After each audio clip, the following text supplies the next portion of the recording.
record.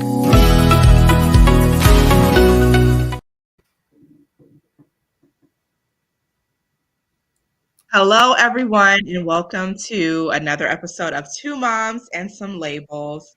Two Moms and Some Labels is a platform created for families caring for a child with a disability to come together to network, commune, and just share ideas on how to persevere through challenging times.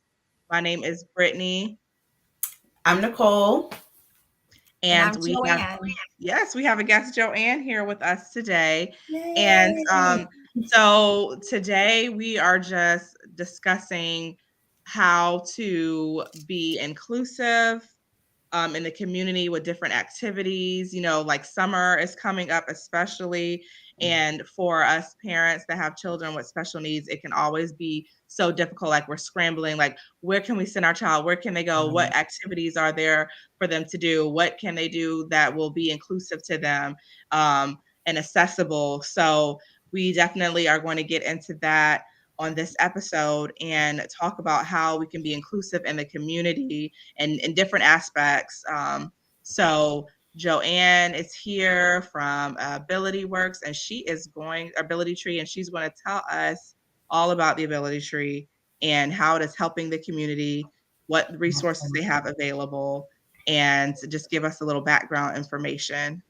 So Joanne, if you want to take it away for us. All right. Well, thank you guys. I do appreciate being here because it takes a village and, just family support, coming around, coming alongside each other and just being able to be a support to each other, as well as just being able to educate our community so that they can recognize where the needs are so that they can help make those needs accessible and inclusive for the communities that we're reaching, right? So Ability Tree First Coast, we are part of a group. There's 4 other Ability Trees in the U.S., in Arkansas, New Jersey, in South Florida. And so what we are is we are a faith-based nonprofit that works with the whole family unit in order to provide what we call REST, which is recreation, education, support, and training. And so we focus not just on the individual, but we recognize that the disability impacts everybody. And so, it's important to be a support to the parents or caregivers, as well as the siblings. And then, of course, looking at their circle of friends and their circle of friendships and family members. And then that it even branches out to, their schools and then their churches that they're a part of or other groups that they may be a part of. And we want to make sure that we are being a support in one way or another. And I recognize that our organization cannot be all things to all people, but we are all about connecting and navigating this huge thing together and being able to just be a support and pointing families in the right direction, pointing businesses and churches and civic groups in the right direction in order to be much more inclusive in what their endeavors are. And so some of the things that we do, let me start with, I guess, the background, right? Where it all began.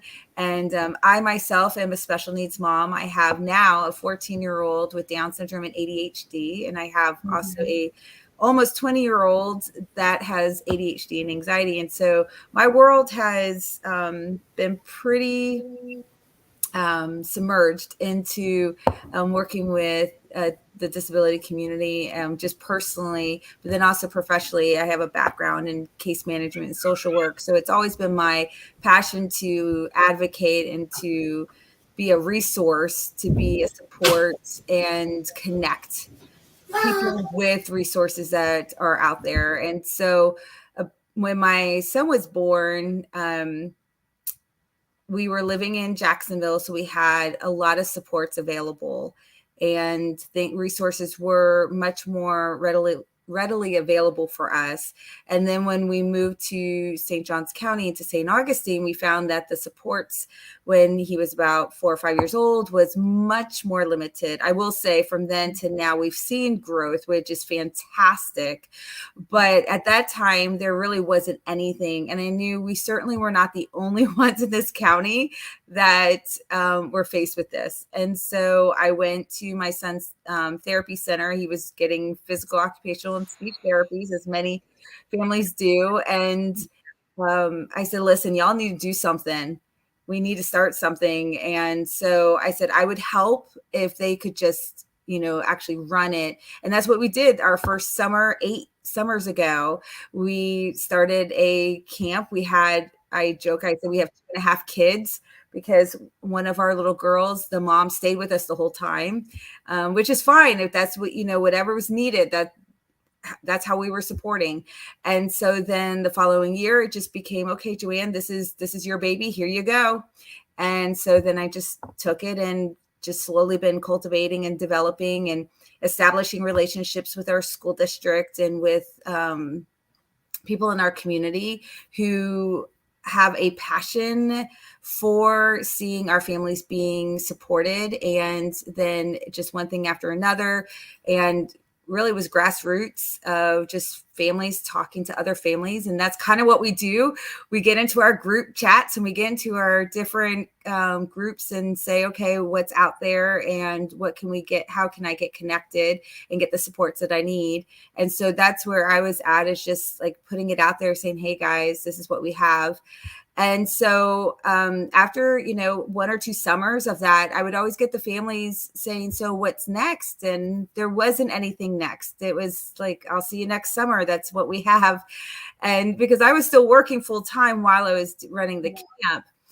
And so at that point, I realized I already had known just from when my son was an infant that my calling was to work within the disability community. Didn't know what that was like, but God was like, listen, I just need you to prepare for it. And so I did. I just, really focused on understanding more about the disability community. I became a support coordinator so that I could know what it was like, what services were out there, what the strengths were, where I found the open gaps that needed to be filled.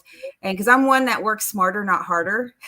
Like if there's a good resource out there, I am not reinventing it. Like I am not creating another baseball team when there's some amazing baseball groups that are out there that work with our group. And, we have great dance groups now, and there's other things out there. So I'm not going to spend my time creating something like that when I can simply say, hey, families, go over here. I wanted to be able to meet a need that was not being met. And so I was able to see that through this, and camp was definitely one of them. Although now I'm seeing a lot more camps, which is phenomenal. I love it. And then also just finding some social stuff. Our families get so wrapped up in the medical and the clinical information and resources and IEPs, job coaching and getting employment, that they simply forget to exist. Just what is it like to simply live life and enjoy a moment? And it not always have to be a teachable moment or therapeutic in some way or another. How is it that they can just simply enjoy life as a family unit and then come together with others that get it? And, my kid can be laying on the floor having a meltdown or a moment, and nobody in the room cares. No one's even batting an eye. You're just carrying on a conversation while that's all happening. Or even better yet, you have another parent walk up to your kid and say, hey, listen. And they shape up because and nobody it doesn't faze anyone for, us just to be looking out for each other's kids.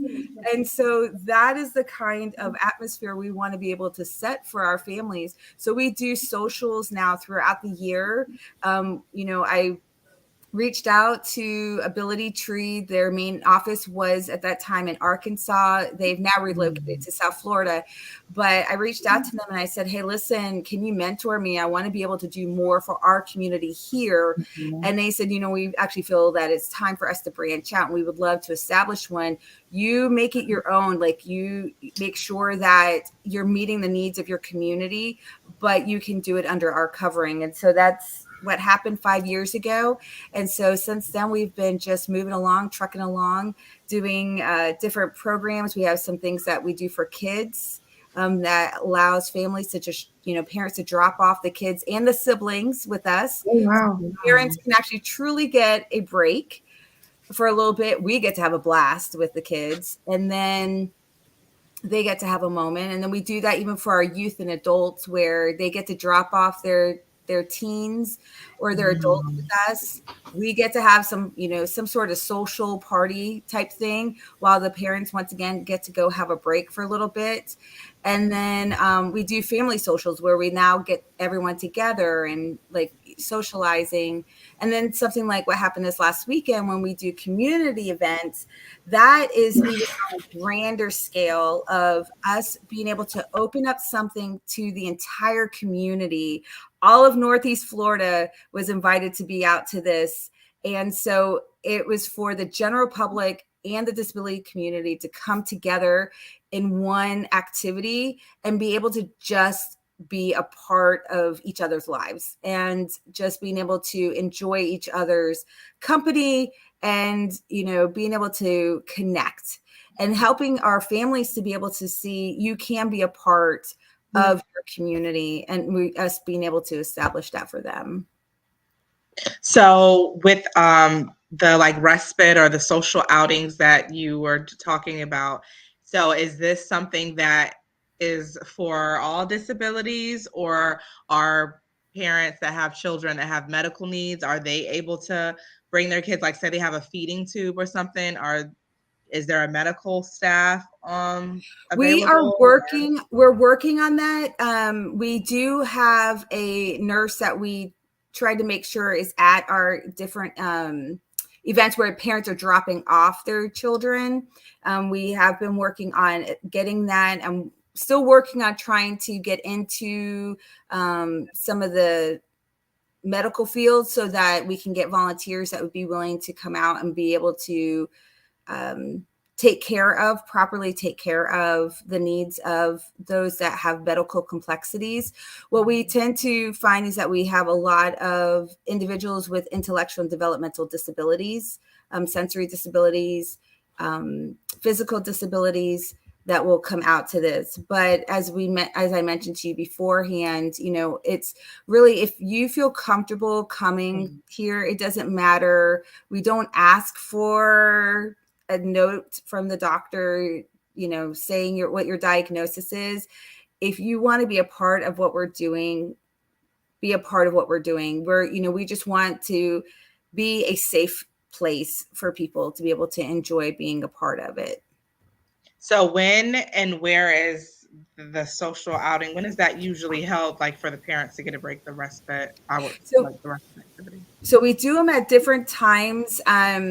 We try to do is summertime, we focus mostly on camp. We don't do a whole lot of other types of socials outside of camp, but otherwise we're working on making sure that the kids social happens every other month. And then on the opposite months is when we have our youth and adult socials that happen.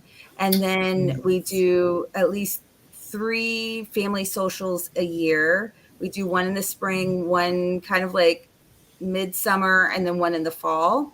And then we do a couple of community events that are open to everyone, which we do. We're doing our 5K in the fall. In September, we do a bowling tournament. That's a blast. We get Anastasia Bowling Lanes opens it up to us to be able to do it. And then in December, we do our holiday event. Cool. Nice. And that's nice. Yeah. And then, so I know you started the camp there. So is it in St. Johns County, the camp? Yes, Okay. it's in town. It's in downtown St. Augustine is where our kids camp is, and then our youth camp is about 5 minutes from there in St. Augustine, like in town. And so, are there any like requirements for the camp? How can parents, register their kids for the camp? Is it for all abilities, or do they need to be able to do some things for themselves? How does that work with the camp Sure. registration? So with our kids camp, we do not have nursing staff, so we're not able to effectively and sufficiently be able to meet the needs of any kind of medical complexities. Now we are able to like give medication if there's a medication that's needed. We can of course accommodate as far as like cutting up food, that type of thing, making sure that we're able to monitor those type of things. Um, Otherwise, they do not need to be potty trained. They do not need to, if they can't feed themselves, we will help feed them. We're not putting those requirements on them because we recognize that milestones are hit at different stages, that our kids do not work within what the standard Right. developmental chart says Mm. it's supposed to Mhm. happen a lot of times. Right. And so we are willing to adjust to those things. And if there's something that's going on that we're not sure of, we're going to have a conversation with the parent, and we're going to have an honest conversation because we want to make sure that we're setting everyone up for success, and we don't want to do anything that is going to um, cause any concern. And so I'm more than happy to have a conversation with any family member that's interested in what we're doing. Now, for our youth camp, I will say that we do go out in the community twice a week because with our youth is from 6th through 12th grade, we work on life skills. And so what we're doing is we do cooking classes twice a week. And so in preparation for that, we start talking to them about like, how do you grocery shop? What ingredients do you need for what we're going to be cooking? And then we actually take them to the grocery store so that they have to then we go shopping for the ingredients. So for anyone that's part of our youth camp, they need to be able to go out into the community and be able to participate. Now, if they can't physically do it, mobility is not of any concern. But if it's where they are going to um, be a significant elopement risk, Mhm. that type of thing. Once again, it's about safety. We do try to make sure that we buddy up. We have a higher like ratio of volunteers to kids so that we can make sure that we're able to do that. But at the same time, we once again recognize what we're capable of doing safely and effectively. So the staff that you have for the camp, um, are they volunteers? Are they paid employees? And like what kind of training do they have? Right. So we have two staff at each camp. And so we have our one of the staff is a professional in some capacity of working with special needs. So like for our youth camp, it's someone who has been a paraprofessional for 30 plus years. She used to have her own group home, supported living, so this is her world. And then we have an assistant who actually was one of our volunteers since she was a freshman in high school. Now she's a college student. And so she has been with us this whole time. So she's got the experience to be able to help. So there are staff. And then at our kids camp, we're doing co-teachers. We're actually hiring our second co-teacher, and she's a college student as well. It's actually my daughter. She's been doing, I mean, she's a sibling of a kid with special needs. So she's Right. been in the mix for her whole life, but she Yeah. has been, she's pursuing ESC education. And so she's been my assistant at the kids camp for the last few years as an assistant. But she's been doing a lot of the leading naturally, just kind of stepped into that role because she knew what was going on and she loved it. And so we have then a co-teacher who focuses a lot on like the classroom management and just making sure that things go smoothly in the class. So our staff are, CPR certified and have experience working with special needs, not just, having a teacher that has never worked with special needs, but we make sure that whoever's working with them has actually had experience in that field. And then the rest are our volunteers. A lot of our volunteers are high school volunteers. They all of our volunteers, no matter if they're high schoolers or adults, they go through a training with me, a disability awareness and etiquette training. We talk Great. about what to expect, how to be, interacting with our individuals, and making sure that they feel comfortable in what's going on. Then I talk to them, particularly with camp. We do huddles so that they know, okay, these are the kids that you're going to be interacting with. These are the things to be aware of, because we have all of our campers. We get a child profile on them from the parents, so we know. I don't say we know everything, but we know quite a bit, because it's pretty comprehensive, so that we can make sure that we are, once again, being able to provide an effective environment for them. Nice. And so I know also too, I don't know if for the camp you're, always looking for more volunteers, or if you Right. have different like opportunities for people maybe looking for like a part-time job or something, because I know as a special needs parent that I've seen a lot of parents just looking for something like part-time that they can do, to help bring in some income, especially if it's dealing with children that have disabilities, because they have that experience there from their own child. So are there any opportunities ever for parents to, become employees or get some type of opportunity to become like an employee in some part of ability tree? At this time, all of our support is through volunteers, Okay. except for our summer camps. They are considered like seasonal employees, Mhm. so they work just for the summer camp season. Mhm. Otherwise, it's all volunteer based. Everybody that participates and is a part of what we do Wow. are just volunteering their time and efforts in doing that. Now, I love when I have a handful. We have this thing, it's called a resource development council. It's our think tank team. And let's see, there's two or three of those that are on there are special needs parents themselves. And so it's Okay. really good just for that perspective, where they're able to, and of course they're personally passionate about it.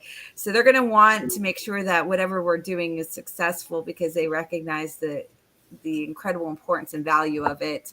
But otherwise, it's mostly, well, it's all volunteer driven. And how Um, much is it for the family to attend? How much is it for a kid to come to the summer program?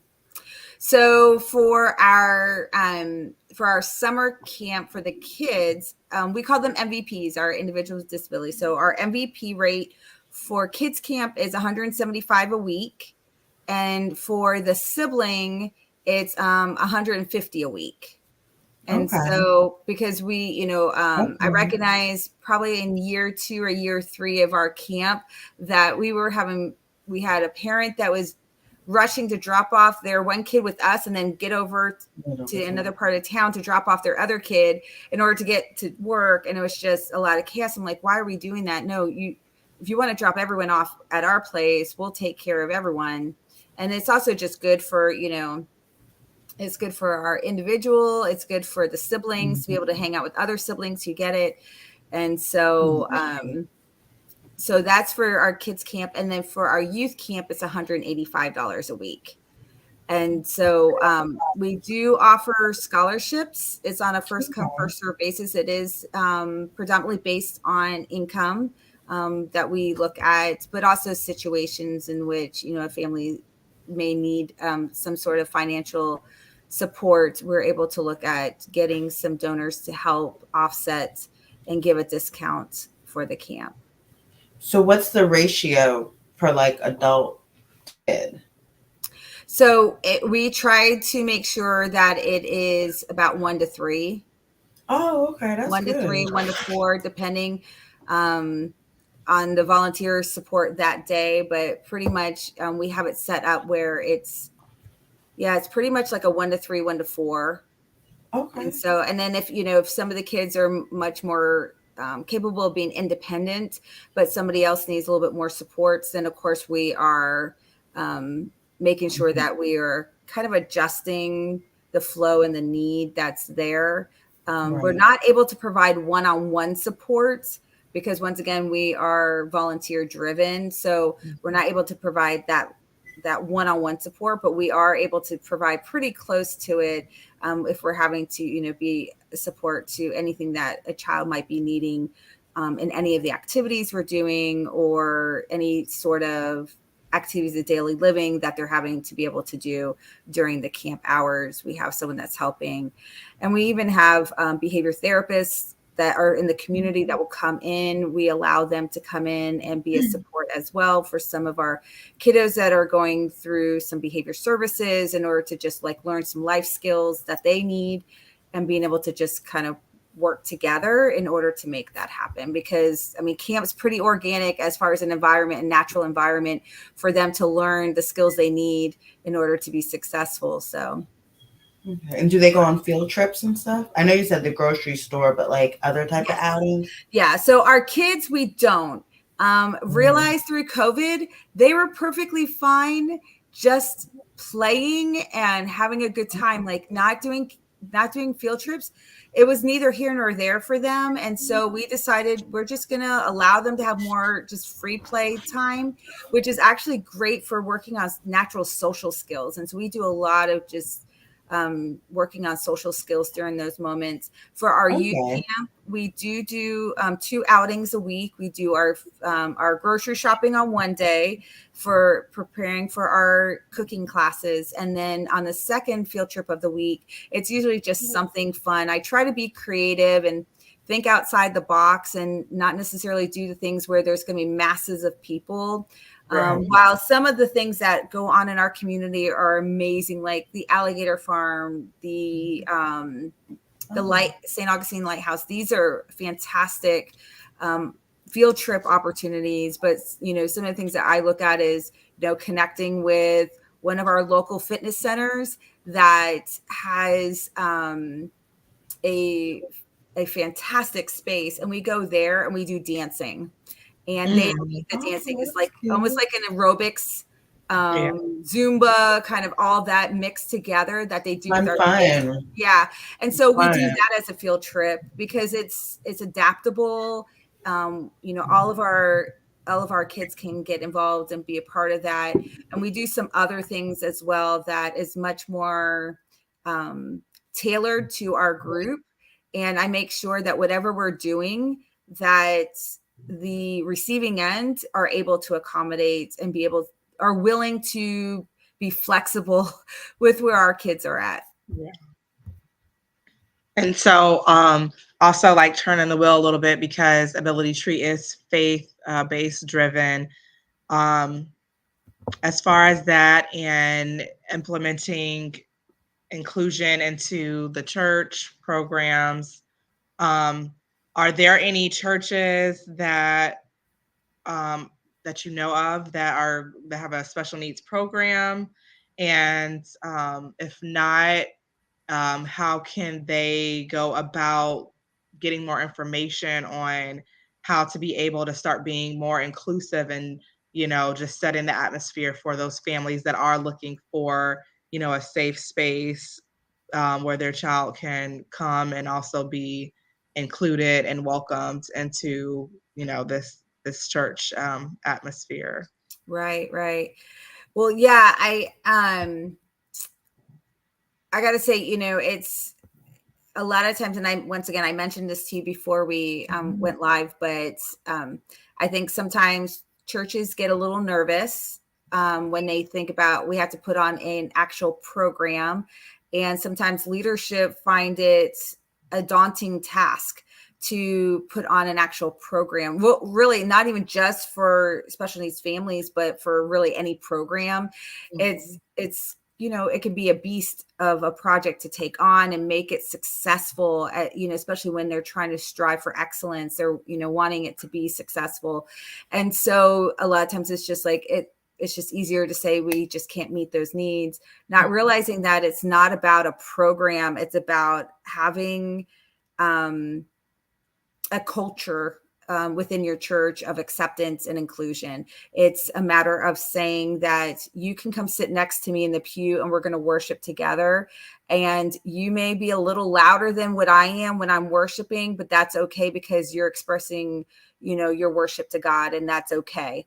And recognizing that we all worship God differently, but we're all worshiping, and we're supposed to come alongside together to do that. We're supposed to be looking at where can you be able to use your skills and your gifts in order to better the body of Christ, and like being able to bring people into the church. It's, if you have Sandra, who is super personable, she should be at the door greeting people and bringing people in and welcoming them and letting them know that they're about to have an amazing part in the service, or having individuals being able to be ushers or greeters, or even just being part of different committees and being able to think creatively outside the box. Or we have a lot of our individuals that are fantastic with digital platforms, and tapping into that and letting them be a part of that. And I don't think a lot of times churches think that way. It's very cookie cutter. And so, one of my heart's desires is to be able to go into churches and being able to just train them and educate them and think creatively with them, getting to know their church and their culture and saying, okay, well, how now can we weave in what you guys are already doing and being able to bring alongside those that are impacted by disabilities into your church so that we can truly be the hands and feet of Christ. And so, I think for any church that needs to be paramount. It needs to be anyone can come in and feel welcomed and included. If you have a program or not, a parent is going to want to know that their child is accepted and loved, that they're not feeling judged when they're in there and they're so stressed that they're like, why am I even here? I would rather be out in the hallway. And if I'm out in the hallway, why did I even bother getting in the car to come to church? We want it to be, a setting where it's okay for them, and even having just basic of, people on standby and just say, hey, listen, how about you go ahead and go back in service and I'll hang out. Tell me a little bit about, Johnny, and then, giving you a moment. So there are some churches in the area. Of course, it'd be great if every church was there. There are some different churches. If you're, I know my church, Bridge of Life Church, we don't have a program, but our church is very inclusive and accepting. And once again, it's just establishing that culture and that atmosphere. We have the Church of 1122 that have a full program on. There's Colonial Church that is receptive and inviting. Let me see. There's I know Trinity Christian Church. They have a program also. And you're talking about in Jacksonville? Yeah. Yes. Oh yeah. They are phenomenal. Susanna, giving a shout out to her. She her son and my son are 3 weeks apart. Oh, okay. And so yeah, no, they're doing phenomenal work there. Evangel Temple in Jacksonville has stuff that they're doing. So yeah, you do have to do your homework and research and kind of look around and see what's out there. But I think as parents, if we just come to them saying, hey, I love what you're doing. Nowadays with like online preaching and all that, you know, Yeah. you can test the waters from your own home, seeing what you like. And if it's like, I really like this church, you can reach out to them and say, hey, listen, you know, my family, we just need some mild or moderate or whatever accommodations, or just, are you willing to just receive us in, and being willing to kind of work with them. Who knows? Maybe you could be the trailblazer in that church and Yeah. helping, you know, make a way for future families and being a part of that to make Right. it, you know, what we're trying to do. You know, you can't, it's hard to expect everyone just to do it when, Mhm. you know, especially in these families, you know, firsthand what the needs are. Right. So being able to go in there and say, hey, listen, let's come up with a plan. Some churches will receive it, some churches won't, but you don't know until you ask. Right. And then I know also too, it's kind of hard, like, as a parent, and it's like, okay, we have to dig into the schools and figure out what school is good and what school is not, what therapy is good, what doctor, so it's like one more thing added to the list to try to Yeah. figure out, you Yeah. know, if this is the right fit for us or not, with the church. So it would be nice to have like a little resource directory Yeah. of place go to that parents can be able to go to and just have that, as far as if they are interested in, Yeah. going to Oh, church and trying to absolutely. figure out what church offhand is available, for them also. So that would be good too to like include in a resource. So I don't know, maybe we can put that on to the Facebook page, or I don't know if Yeah. some maybe another resource group has something available. Right. Right. But if there's any churches or other community organizations that want to partner with Ability Tree, or they want to find out how they can start being more inclusive, how can they do that? How can they reach out to, you, or I don't know if there's someone that handles that for you. How can they reach out to get that information?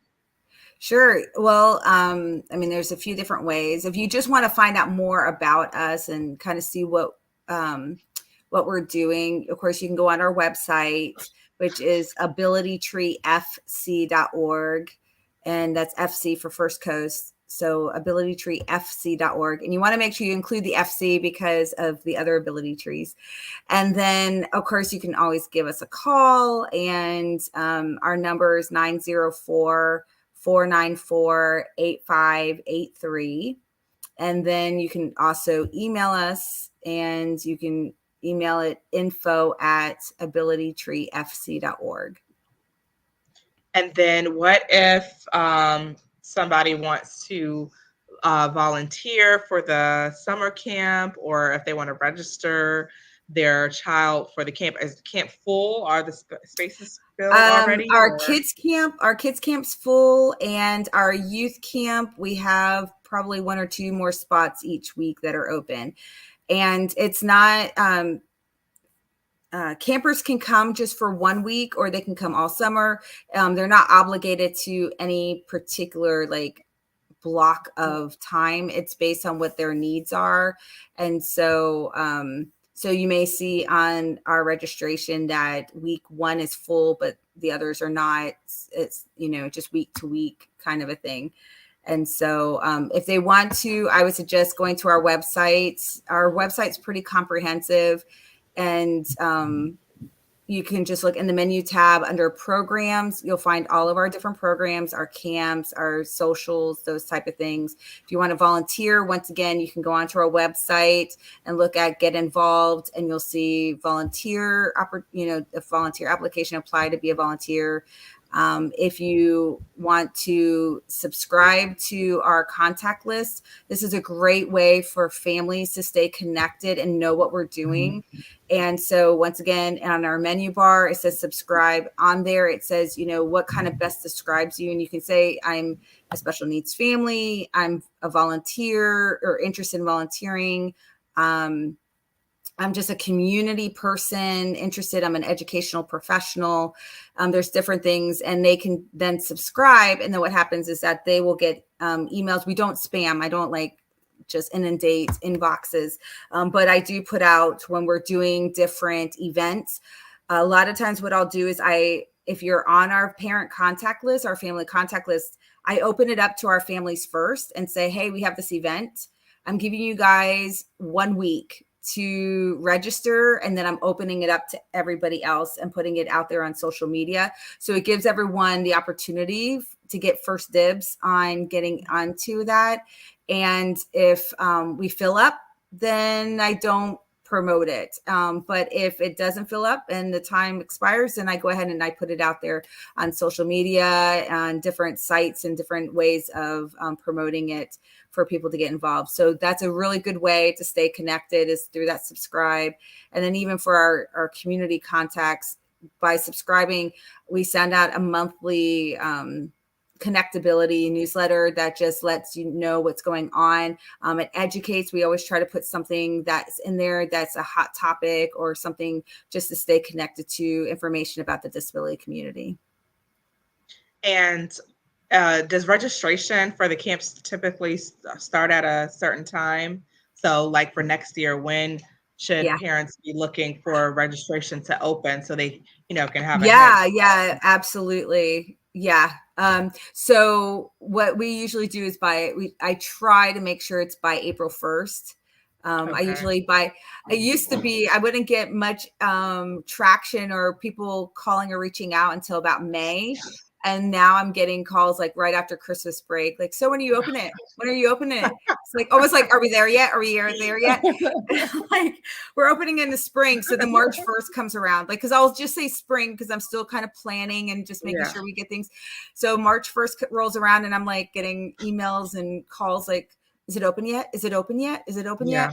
And so, so I try to do it by April 1st, because usually that's when really after spring break is over and things are done like that is when parents are really starting to get serious about summer plans. So do you do anything for spring break? We do not do anything for spring break, no. And I didn't ask, but for the social events that you have, are they only for St. Johns County residents, or are they open to everyone? They're open to everyone. Anything we do, anytime, it's open to anyone. And I always joke, I'm like, if you live in New Jersey and you are coming this way and we happen to be doing something, come on now, join our family, be a part of what we're doing. And we've actually had people that come to Florida for the summer, and we've had people reach out to us and ask us about being able to come to camp for just a week, because they thought it'd be something fun for their kids to do while they were already in Florida. So anyone, anywhere can be a part of what we're doing. We're not exclusive just to St. Johns County. We just happen to do all of our events and activities in St. Johns County. But if you're willing to come bring it on. Yeah. And that is really that's really good too, because I didn't think about that as far as like families that maybe come here for the summer, maybe they have a vacation home or something like that. And, they have a child with, disabilities or needs. That would be really good for them to have that information, so that their child can have something to do while they're here. Like that's really great. So, because I do that myself when my family and I, when we go away on trips, a lot of times if we're going somewhere new, we're trying to figure out what to do. One of the first things I do is I research what's up there. Like if there's any kind of organizations that do any types of socials or programs or events or anything that's related to special needs families. And if they do, I try to look into it to see if it's something that we could be a part of. just because it gives it a unique experience for us, when we're going and doing something, and then just connecting with other families. Yeah. Right. So, because I'm just trying to think, I know, you have the Facebook page. Do you guys have any other social media? Yeah, we're on everything. Okay. Instagram, Twitter, we're in LinkedIn. I have a Pinterest and TikTok account. I'll be honest, I haven't kept up on those because I know a lot of that's all like video based and not picture based. And so, but yeah, we can be reached on any of those platforms. That is awesome. Yeah. So that would be really great, if there would be, any way that we can help try and market our, for Yeah. people that are coming from even maybe further down south, Mm-hmm. southern, in Florida, South Florida, if they come up here, having a place for them to bring their children. I'd like to be able to get that information out there, Yeah. especially to people in other states. So, um, giving out the Awesome. Facebook and your other social media platforms. Yeah. Are you in any like publications here in Jacksonville? I know they have like the kids for Jacks. Are you usually in that? Jacks for Kids. Jacks for Kids, yeah. Okay. We post on Jacks for Kids and Fun for Augie Kids. Okay. Yeah. We do those anytime we're doing events, we post it to them and get word out to them. As far as just connecting, we've been connecting a little bit more with like Stroll Magazine, Beach Walk Stroll Magazine, and some of those things. Trying to get connected wherever we can. Try to get us, some articles in there into different local magazines about special needs because, their viewers and their readers are, of all types. And so being able to get some information, some thoughts out there is important. And do you do fundraising events? We do. That's one of the things we did this last weekend on Saturday was we did a limitless 5K and family fun run. And that was a blast. We had it at the gorgeous Beach Walk Club. And our finish line was actually on their lagoon. And it was just a great time. It was a lot of fun. So we did that as a fundraiser. And we are doing our Strikeability bowling tournament. That's happening in September, and that's open to the community. But we make sure that once again, we're accommodating to our special needs families. So we make sure that our lanes are lined up so that if they need any adaptations, we are prepared and ready for them. And Anastasia lanes, they are just fantastic and just so supportive of what we're doing and willing to do whatever it takes to make sure that we're able to have an inclusive event like that. And then in December, we do our Trim the Tree for Ability Tree holiday event as well. Okay. Awesome. And you can find that all on the website as well. All on the website. Yep. Gotcha. That's awesome. Yeah. So, excuse me. Yeah, I want to thank Joanne for coming on to Moms and Some Labels and sharing all this great information. So if you are looking for a social outing, some time for your families, your children, to be able to get out and connect with other children or other siblings, please go to Ability Tree, their Facebook, and you will be able to find information on how you can be a part of those events when they come up. And like she said, make sure you get on the contact list so that you can be able to follow when the events are rolling out. She has the fundraising events coming up, the bowling. That sounds really fun. I love bowling, so I definitely will have to. It is so much fun. Yeah, and then Christmas. I can't believe Christmas is like around the corner. I know. So that'll be here before we even know it. So if you want to get into any of those activities that will be coming up soon, please visit the social media sites. And I'm sure if you have any questions that you can reach out to them on the Facebook page via email or their website with any other questions. And the summer camp for the kids, the siblings, the youth one is full, right? For the 6 kids to is 12 is still full. open. The youth one is still open. Yeah, okay. So that one is open still. If you are looking for a place to take your children that are in middle to high school age, so make sure you get that information also on the website.